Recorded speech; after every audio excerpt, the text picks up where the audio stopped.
Dr. Good. J.T. Bridges, thank you for joining me on the Bible, Professor, sir. Yeah, happy to be here, Mel. Okay, Dr. Bridges is a philosopher. He is Dean of Academics and faculty at Southern Evangelical Seminary. And Dr. Bridges, you teach philosophy, I think systematic theology. I know your specialties are metaphysics and epistemology. Is that right? Yeah, metaphysics, epistemology, philosophy of science. I've dabbled in philosophy of mind. I also teach some of our theology proper stuff.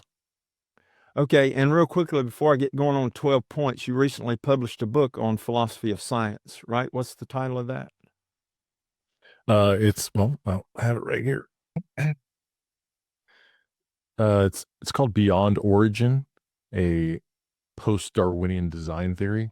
Okay. And what it what it does is it establishes in the early chapters it establishes a way of doing a Christian philosophy of science, and then it uses that philosophy of science to adjudicate the intelligent design neo-Darwinism debate, essentially. Okay. Thank you. Thank you. All right. Let's talk about apologetics. The 12 points show Christianity is true. And in Geisler's 12 points book, his first point is truth about reality is knowable. In his workbook, he gives a great definition of apologetics. Negatively, it's answering objection to the faith. Positively, it's building a case for Christianity. Um, Defending the objective nature of truth. And you're going to talk about truth today, how it can be known, how it's connected to our senses, and these sorts of things. I do want to give a quote, actually two quotes really quickly to set us up here. C.S. Lewis, Geisler's quoting Lewis, to be ignorant and simple now, not to be able to meet the enemies on their ground, would be to throw down our weapons and to betray our uneducated brethren who have, under God, no defense but us against the intellectual attacks of the heathen. Good philosophy must exist, if for no other reason, because bad philosophy needs to be answered. And that's C.S. Lewis in The Weight of Glory.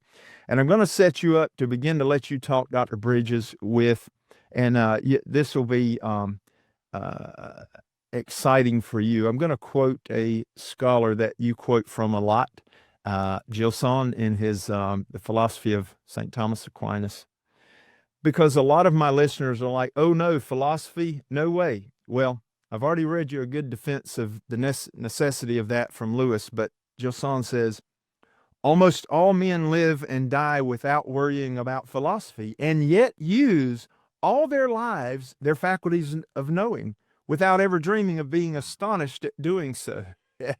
I think his point is we all might bemoan philosophy, but every one of us use it every day. Yeah, this is actually timely. My daughter was just at a youth camp over the weekend at a Russian church. She's befriended a Russian girl that she works with, and she said, "Dad, you would have hated it." The very first session, the guy got up and talked about how, having gone to seminary, he thinks theology and philosophy are just trash. And I said, "Well, the Apostle Paul says that we should not be held captive by hollow and deceptive philosophy, which means it leaves open the possibility that there's substantial and true philosophy, which is something we should pursue." One of my favorite cartoons is, I don't know if it was a meme. It was about 10 years ago I saw it. It said, it's two people in dialogue, right? And the first one says, "Why is philosophy important?" And the second person says, "I don't know, why is science important?" And the first guy goes, "Well, because with science," and the guy goes, "And now you're doing philosophy." So it's the basis, really, and it's the basis of our 12 points. Geisler begins out with truth about reality is knowable. So, Dr. Bridges, can you talk Yeah. about truth, the relationship between the thing known and the knower, and how our senses interact with that? Yeah, probably the first place to start is that when we come to the notion of the truth in epistemology, which studies human knowing, it's the philosophical discipline that studies human cognition, human knowing, theories of human knowing. Um, there are predominantly two theories of truth. One is the correspondence theory, the other's a coherentist theory. So a correspondence theory says that what truth is, this term truth, what do we mean by that, right? The meaning of truth is an accord. It's an accord between the ideas in the mind and the thing in the world, or between the knower, how the knower is thinking about reality, and how reality actually is, right? So what truth is this name that we give when there's an accord between the human mind and what it's thinking and the reality of the thing, the object that it is thinking about. As opposed to that, there's the coherentist view of truth, and saying it says that truth isn't necessarily an accord between knower and thing known, but it's an accord within the mind of all of our different beliefs. That is, we have a web of ideas within our mind, and if all of those ideas cohere together consistently, that's what we mean by true, right? Now, the problem with coherentism is we can still ask the question, is the theory of coherentism true? And what we mean by that is that really what we mean by true? Is a coherent? And what we're doing there is we're asking a correspondence question, right? So I don't think it's rationally possible to escape a correspondence view of truth. Now, in our culture, there's another dominant. So that's a theory of truth. What it means to be true is correspondence. Okay. Now, there's another sort of closely related question, and that is, what is the best method by which we arrive at the truth? If given the fact that what we mean by truth is an accord or correspondence between the knower and the thing known, the question becomes then, by which method? And a dominant narrative in our culture is science. It's science and the scientific method that secures truth. Things that are not scientific are objects. They can't be objects of fact or real objective truth. They have to be objects of opinion, right? And most people would relegate things like philosophy and religious beliefs into the realm of mere opinion. They can't, there are no facts of the matter. And if there are facts of the matter, those facts are scientific facts. Right? Now, that is actually a philosophical viewpoint called scientism. It's a particular kind of epistemology saying that only science and its methods are the means by which we get at truth about reality. Now, the problem with that is it's self-defeating, right? Just as coherentism couldn't make sense without correspondence, scientism doesn't make sense without something other than science, because scientism is a philosophical statement. So either philosophical statements can be true or they can't be. If they can be true, then it undercuts scientism, and scientism itself is a philosophical statement. So this is not original to me. J.P. Moreland was fond of pointing this out, that his definitions of science and its methods are by nature philosophical comments. They're not scientific ones. Mm-hmm. Scientists, biologists, physicists, chemists, they make statements about biology or chemistry or physics, right? They don't largely make statements about science qua science. Now, I want to probe just a little bit deeper and very quickly into one of the reasons that this mistake, I think, is made is that there is a stark distinction between reasoning quantitatively and reasoning qualitatively, right? Quantitative reasoning is largely what scientists do. If they can't measure it, if they can't measure it repeatably, they typically can't do science on it, right? Not in terms of like the natural sciences, but most of what we do as we go about our day is not quantitative reasoning. It's qualitative reasoning. Is this good or is it not good, right? That's a quality. Is this beautiful, right? Is this relationship healthy, right? These very fundamental questions that we ask ourselves are not inherently quantitative, but they're qualitative in notion. And what I would say is this: at least a good first blush definition of philosophy is it uses. So we have two different deductive modes. Like, how do we move from premises to a conclusion with some high degree of certainty. And one of those modes of deduction is mathematics. How do I know what I have in my bank account? If you're old enough to have balanced an actual checkbook, you have your credits and debits, you add and subtract, you get down to the pennies. And that is what we would call a quantitative deduction about, for example, what your checkbook balance is, or your checking account balance. The other mode of deduction is logic, right? So, for example, all men are mortal. Socrates is a man, therefore Socrates is mortal. There's no quantification there. It's just pointing out a quality or property of something, men, humans, and their mortality, right? It's making a universal claim. All humans are mortal. They're finite in their term of life, right? And Socrates, because he falls into the category of human, also falls under the category of mortal. So logic is the mode of deduction that we use in making qualitative judgments about the world and the inferences thereof, right? And philosophy is the discipline that looks at, but there's a bunch of different ways that, okay, let's backing up just a little bit. One of the things that we go over in my epistemology class is take this statement: Socrates is mortal, right? We can ask the question, because we're talking about objective truth, right? We can ask the question, is that true? First, we have to ask the question, what kind of sentence is that? It's a declarative sentence locating Socrates under the idea of mortality. Birds are mortal, trees are mortal, right? We might even say, somewhat analogously, that stars have a life cycle of birth and death. But we're saying that animals are mortal, plants are mortal, humans are mortal, and Socrates is human, okay? That declarative sentence is what we call an existential judgment. And this is going to segue us into the operations of the mind versus the operation of the senses, okay? So an existential judgment is a judgment about the way something is, right?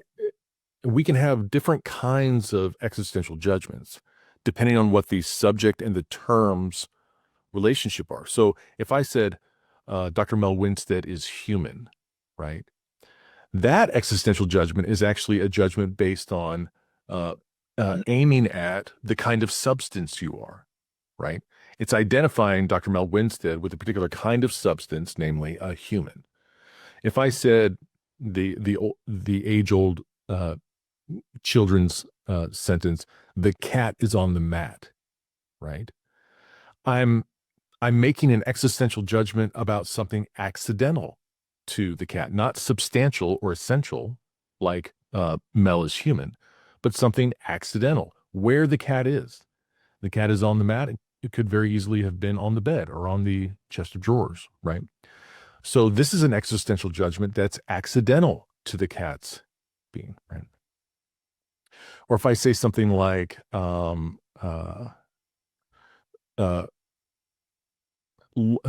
taking something from the Gospels, lust is a kind of adultery, right? When the Lord says that if a man looks at a woman with lust, he's committed adultery in his heart. What is the Lord doing there? Or if he hates his brother, it's like committing murder, right? He's locating a species under its genre, right? He's saying, so that's another thing to do, is to say that is an existential judgment where lust is adultery. And the judgment there is locating a species under its genre. Hatred is a species of murder. Lust is a species of adultery. And we do this with qualitative things like color. You know, red, blue, and yellow are all kinds of color, right? So we're locating as a species under its genre, right? These are all kinds of music. These are all kinds of scientific disciplines, right? So we have different ways of making existential judgments. And the question on the table is, if what it means to be true is to have an accord between the knower and the thing known, the question is then how does that happen? We said that scientism and science is not the only way, that philosophy is another way, that all men do, from the C.S. Lewis quote, that all men do philosophy, at least latently. Something that Thomas Sowell says about economics. He basically says the same thing that Lewis says about philosophy, but about economics, because it's one of these other sort of tacit and pervasive disciplines. All of us have an idea of fair trade. I mean, even children at Halloween, right, have an idea of fair trade. I'll give you 3 Snicker bars for your Nestle Crunch or something like that, right? Mm-hmm. That's a rudimentary version of economics. And what Thomas Sowell says about economics, which I think can be applied to philosophy, is that you were either about economics or philosophy, you're either informed, uninformed, or misinformed, right? And so I think Lewis is saying the same thing in that quote that you quoted earlier, is that all men utilize philosophy, and he uses the term ignorant. We need to understand these philosophical ideas so that we can protect our ignorant brethren. Now, I have a brother and brother-in-laws who are businessmen, right? They spend their days, in meetings, doing deals, looking at spreadsheets, assessing contracts, right? They don't do what we do. They don't spend their days thinking about these more lofty ideas.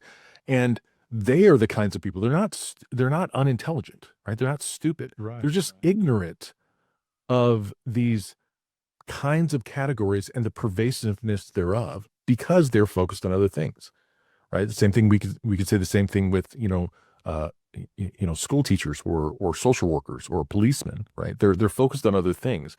And because they're focused on other things, we who do have the time and the inclination and the acumen to study these things, we can be an aid to them in protecting them from the common traps that the world, the enemy, and the world, the flesh and the devil set for us when we're unmindful of these things.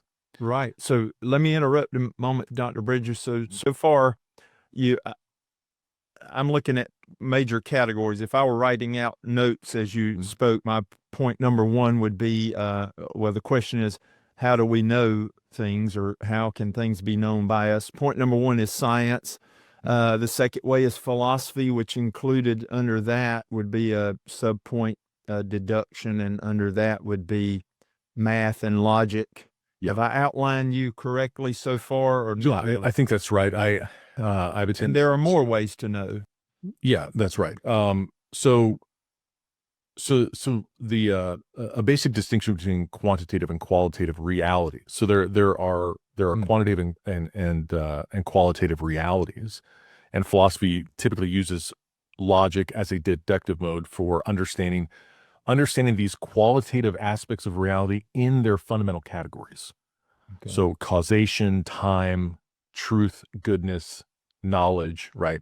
So it reduces all, not specific kinds of knowing, historical knowledge versus scientific versus aesthetic, but human knowing per se. And then what that gets back to is it gets back to something about the knower and the thing known. So if there is if there are 2 sort of challenges to understanding the objectivity of religious claims, right? Because if Geisler is going to keep going down this path, he's going to eventually come into the objectivity of history. Things like the resurrection are knowable, right? Right.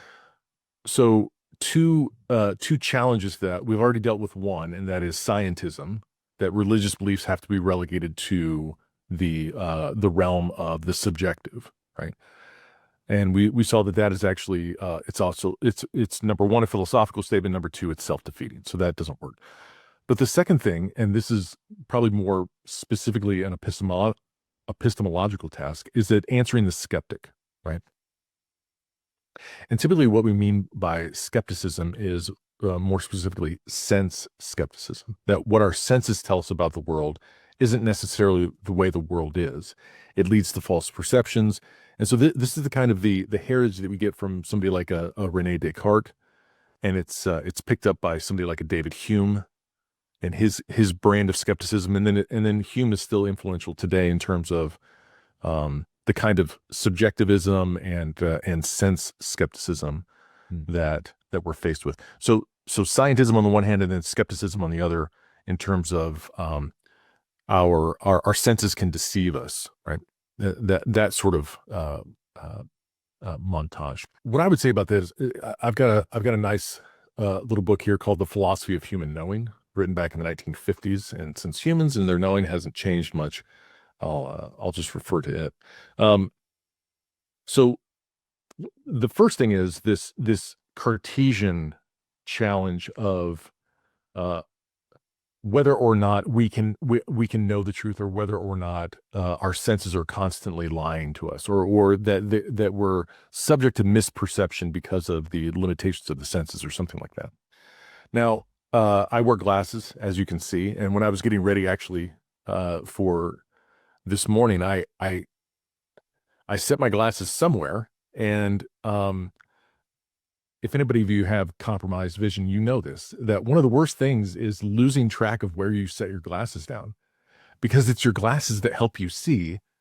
And when your vision is poor, the question is, how do I find my glasses? So that's actually I think a pretty good analogy for what's going on here. The Cartesian question is, well, what if our actual faculties are blind? Right, or they give us a distorted view of the world, and on that, the authors of the Philosophy of Human Knowing, they say this: with regard to those who do not distrust any man's knowing powers, but still want to investigate the possibility of truth in order to get into the critical swim of history, it is very laudable to answer the historical skeptics, but before attempting this answer, the philosopher should consider whether an answer is possible and whether the problem has been posed correctly. The fact of the matter, here's the important quote, the fact of the matter is that there can be no rational problem about the basic validity of man's knowledge. For any valid reasons offered to vindicate a doubt would destroy the doubt by their validity. So, in layman's terms, it would be something like this. If we're going to investigate man's knowing powers, and with the suspicion that they are hopelessly corrupt, the question becomes, okay, by what faculty are you going to start this investigation? If you're going to investigate man's knowing powers to see whether it's possible that they can arrive at truth, by what faculty are you going to engage in that investigation, if not by the very knowing powers that you are suspicious of? Right. Right. So, so you can see that at least the problem of skepticism is in some quarters known as a pseudo problem. Right. You can't raise the possibility. So the question is about human knowledge. Do humans possibly know, or do they actually know? If you say true knowledge is only possible and we have significant doubt that it's capable of really knowing, the authors are saying that doubt needs justification. And if it has justification, it invalidates the whole question. Yeah, right. So they go on to say this: acknowledging truth as a fact does not excuse the epistemologist from usefulness. It must still be admitted that a correct judgment in the mind about objects outside the mind is still a mystery, and it amply merits philosophical wonder. So the question is, how do these things in the world, given that this old Thomistic adage that what is in the mind was first in the senses, right? The question becomes, does the mind via the senses get a distorted view of the world? And for that, we have to recognize this. One of the problems that Descartes introduces is not in epistemology, but it's actually in the philosophy of mind, right? That is, what is the mind, such that it can know. So for Descartes, he introduces what is called substance dualism, that the mind is this immaterial and unextended thing, and that the body is this material extended body. And this introduces what's called the interaction problem. How do you have a substance, one substance that is immaterial and unextended, interacting with another substance that is material and extended, right? So in Thomism, in Aristotelian Thomism, we just simply do not accept that artificial, as we see it, this artificial divorce between the mind and the body, because we espouse what's called Thomistic hylomorphism, and that is the mind-body relationship is not two substances of different natures interacting with one another.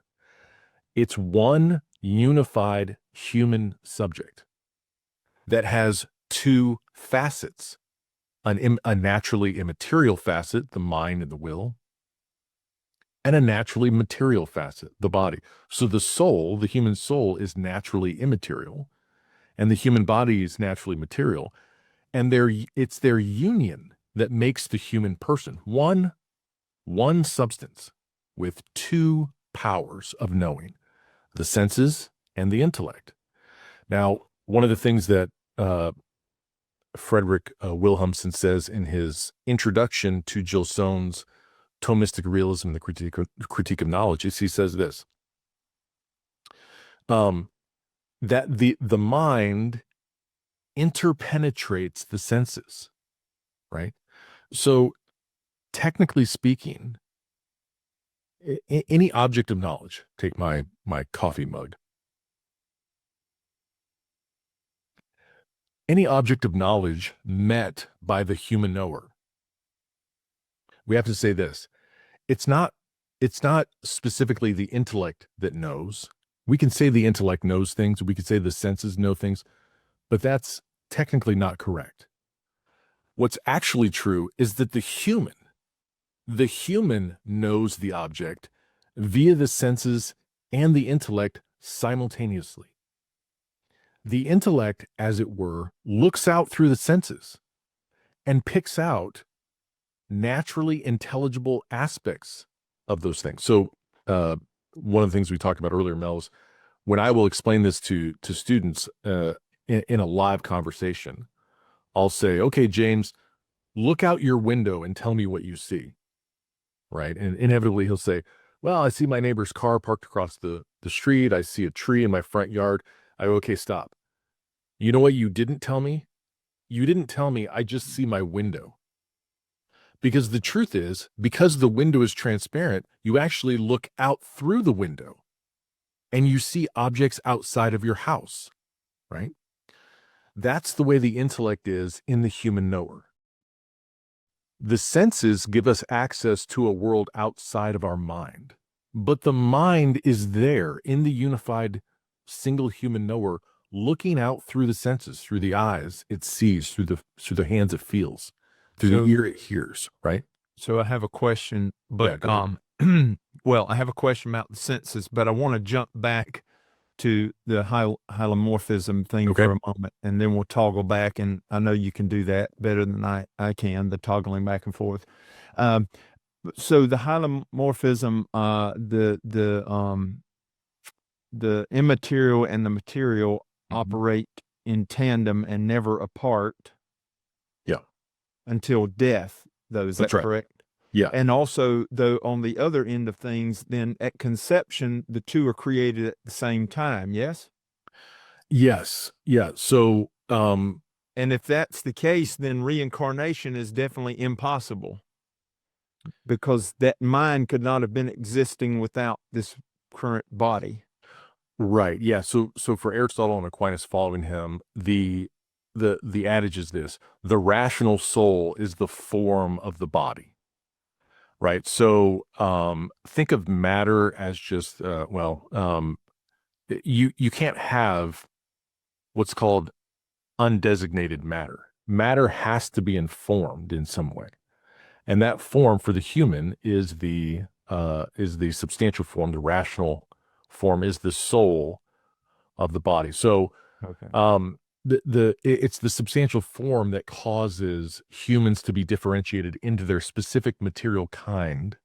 This is why humans formally cause other humans. Existentially, it's God, but Mm. formally, humans cause other humans, and cats cause other cats, and giraffes cause other giraffes, right?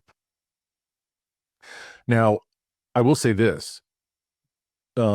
This hylomorphic union between the soul and the body is the natural condition. So I take some issue with some Christian philosophers who identify the human being with the soul. And they say, well, what you really are is your soul, because that's what exists after death. No, what you really are is what God created you to be. You're an embodied soul. He already has pure spirits. They're called angels, right? Okay. He created humans to be embodied souls. That is our natural state, and that's how we are identified. And we know this, or at least the theological indication of this, is that once we die and our souls exist unnaturally apart from a body, we are looking forward to what? The resurrection, right? Right. If the soul apart from the body were a higher and a superior state of being, why would we be looking for a resurrection? And the answer is this: because the human being substantially is an embodied soul.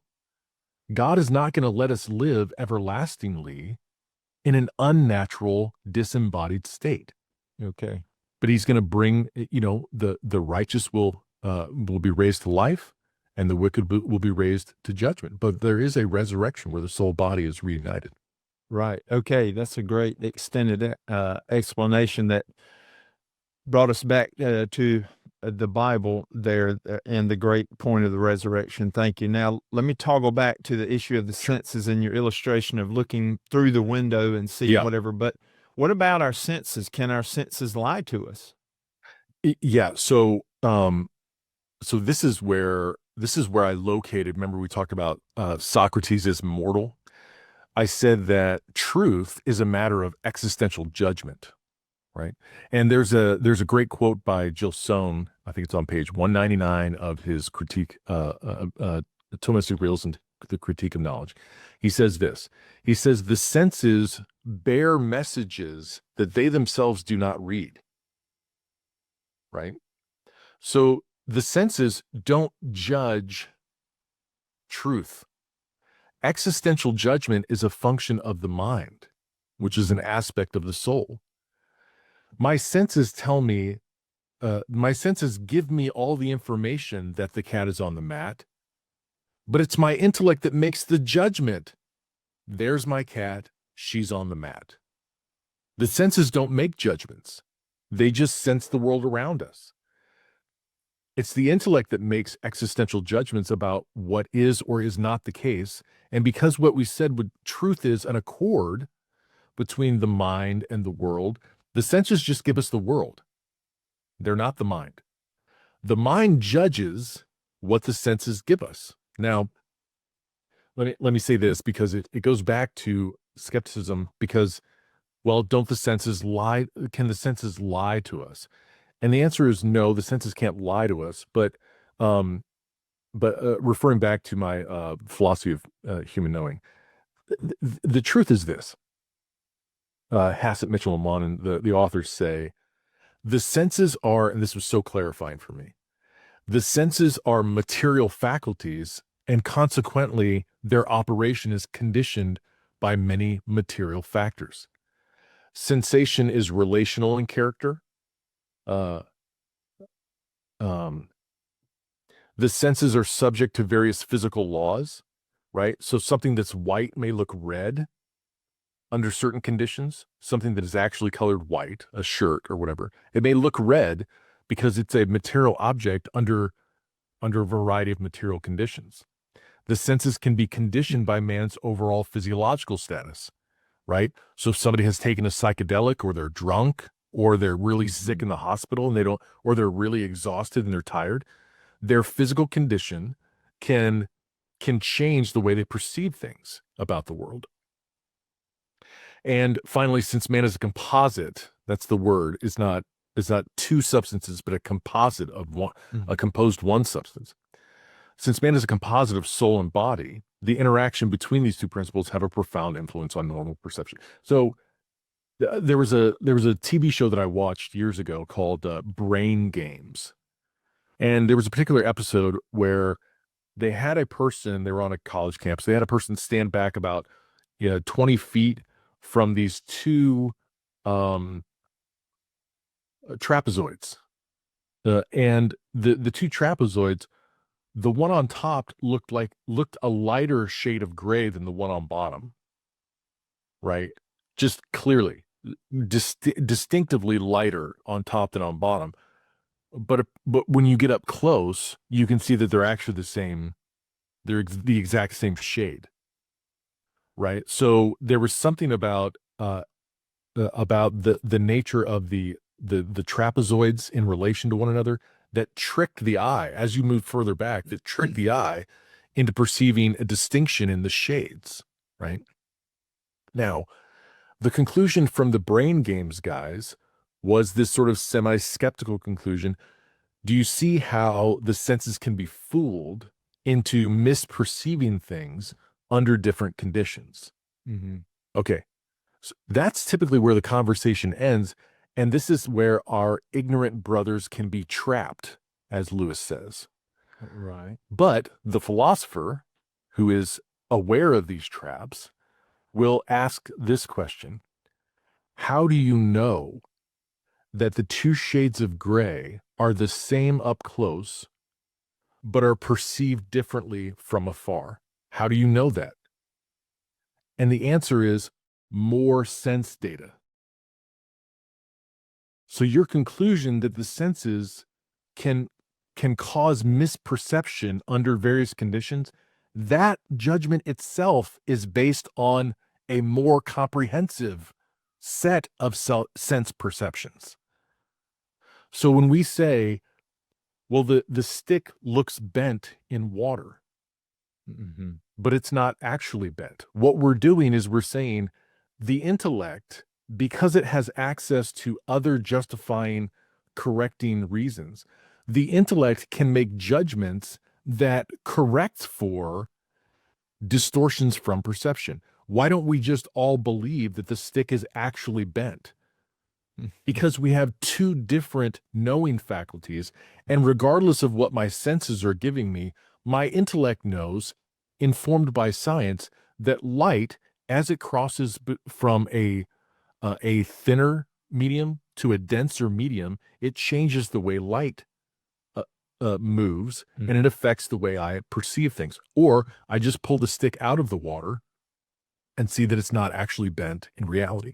So the intellect is able to make judgments beyond sensation that correct for the distortion of some sensations. And a good example or a good analogy for this is that astronomers that are looking at distant deep sky objects, when they're making their calculations on the way they're moving or their rate of speed or whatever, they will oftentimes have to correct for the distortion of Earth's atmosphere, right? Because if we're not dealing with a space telescope, but if we're dealing with a telescopic image from somewhere on planet Earth, we have to correct for the distorting factors of the Earth's atmosphere.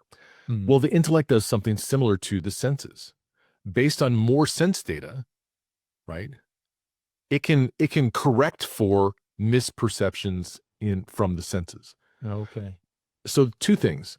The senses can trick us. There are conditions under which the senses can trick us into making false judgments, right? And the way that we correct for those false judgments is more sense data. Anyway. Dr. Bridges, thank you. Yeah. So as we begin to wrap up, just real quickly, is this oversimplified to say then that 3 ways to know reality are science, philosophy, and senses? Is that too oversimplified?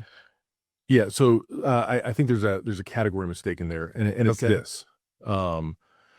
The the two knowing powers of the composite human knower are the intellect and the senses, right?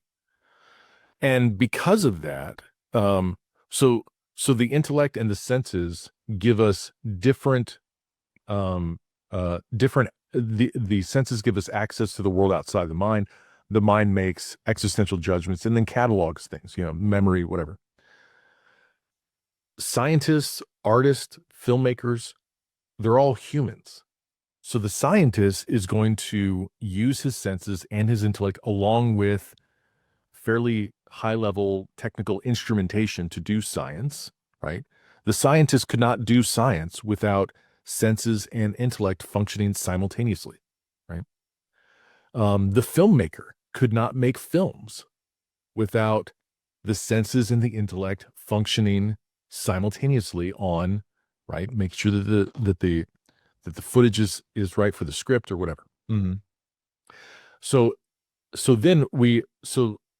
there's a complexity in human knowing based on these three things, I would say. The intellect, which is a distinct knowing power from the senses, and then the nature of the object known. I think that's the missing piece. So the object of knowledge could be mathematical, it could be aesthetic, it could be religious and theological, it could be philosophical, it could be relational, right? The object of knowledge is distinct. And so with a more physical object, right? Maybe, if you're hanging curtains in your kitchen and all you're doing is you're working with physical objects and some rudimentary measurements, right? Okay. If you're trying to assess whether or not Napoleon was an efficient versus a virtuous political leader, much more complex question, right? But in all of those things, I mean, if nothing else, you're using your senses to read, right? So I would say that the two pieces to understanding a correspondence theory of truth is the two distinct powers in the human knower and the variety of objects that can be known, from historical claims to simple, discrete material objects, right? So that's what gives us the richness and the complexity of human knowing, is the two distinct powers of the knower and the variety of the objects known. Okay, again, from Gilson's The Philosophy of St. Thomas Aquinas. Mm-hmm. He says this about knowing things. He says, this is in a chapter on knowledge and truth, is the title of the chapter. Okay. Gilson says, we will state the problem in all strictness. What does it mean? A living being becomes aware of another being. Consider in itself this being which knows is in the first place its own essence, i.e. falls under a genus, is defined by its species, and is individualized by all the properties which distinguish it from analogous beings. As such, it is what it is and nothing more, a dog, a goat, a man. But insofar as it knows, we find it becoming yet something else beside itself, since the prey pursued by the dog, the shrub nibbled by the goat, the book read by the man, exist henceforth in some manner in the dog, in the goat, and in the man. Since these objects are now in the subjects which know them, the subjects have necessarily in some manner become these objects. To know is, then, to be in a new and fuller manner than the previous being was, because it means essentially to cause to enter into that being, which at first was for its own self, another thing which previously existed for the thing's self. We express this fact by saying that to know something is a manner of becoming it. Mm-hmm. The thing that's interesting about you bringing this quote up is that I just spoke about this in chapel 2 nights ago. Okay, and I listened to chapel, but I guess I did not, or maybe that subconsciously was. Yeah, it may have primed the pump here. Flowing. Yeah. So what you just read is in chapel, I refer to a quote from Aristotle, where Aristotle says that the human mind is all things, or becomes all things, right? So what Gilson is pointing out there with the dog and the meat, or the goat and the shrub, is that as the um, as the human knower moves through the world, it's met with various objects. Let's just say dogs and goats to keep with the reference there. The human, because of our what's called an abstracting intellect, the intellect, I said, looks out through the senses and perceives this dog and that dog and the other dog, and it comes to understand dogness, that is the essential nature of what it means to be a dog. Now, the human knows this more than Rover or Fido or Spot do. They exist as dogs, but they don't know themselves. They don't know their dogness. Okay. In the essential abstraction, what Aristotle will say, and then what Gilson is getting at, is that the human has taken dogness into themselves and has become more as a knower, right? And this is in Chapel what I refer to as the universe inside, or the construction of the heart, the inner reality of man. And this is and just to so I'm not holding back a sneeze academically. This is the difference that in Thomism between what we call real being and intentional being, right? So in debating somebody like a William Lane Craig, most contemporary analytic philosophers don't recognize the category of what we call intentional being.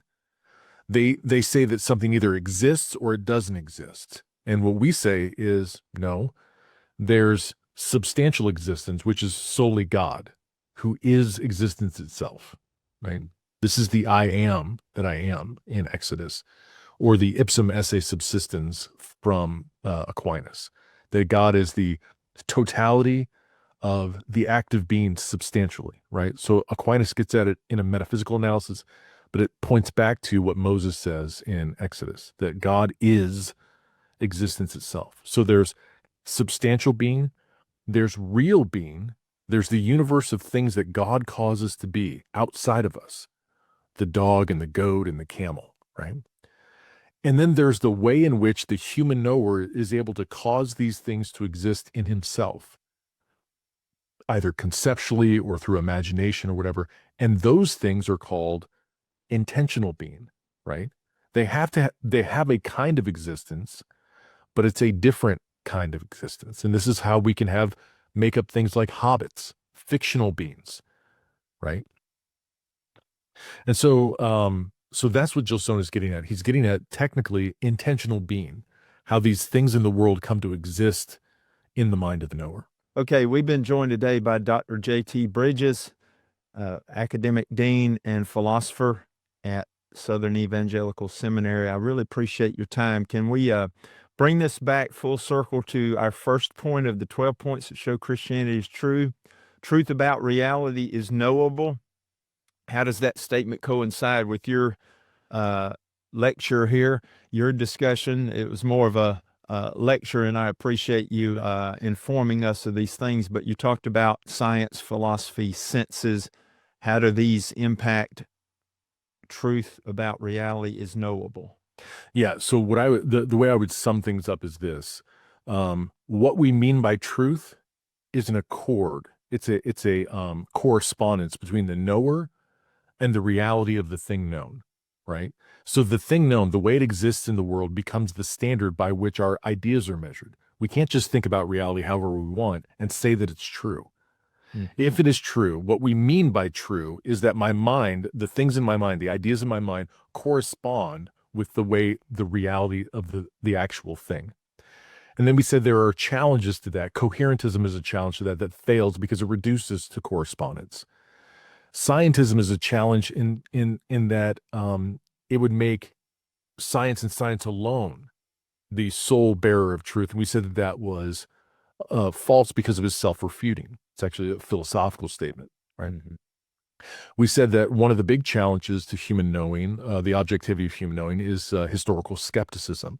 And we said that historical skepticism is a pseudo problem because it's also self-refuting. It doesn't get off the ground. And that when it comes to sense skepticism, the intellect, because we have two different knowing powers, the intellect is able to correct for distortions in perception via more comprehensive sense data, right? So when we affirm that, yes, objective truth is knowable, and that what we mean by truth is correspondence, and then we look at all the challenges to those two positions, we see that those challenges fail, and we are rationally, it's rationally acceptable to affirm truth is objectively knowable. I appreciate it, Dr. J.T. Bridges. Yes. Thank you for this great episode on the Bible, Professor. Thank you, sir. Thanks, Dr. Winston. Okay, you will want to be sure you watch the next video in this series on the 12 points that show Christianity's true. I think it'll be a challenge for you, an encouragement, and a blessing to you. Be sure to place any comments below and, get in on the conversation about these 12 points. Be sure to like and subscribe and share this with others on your social media. Okay, be blessed. Bye-bye.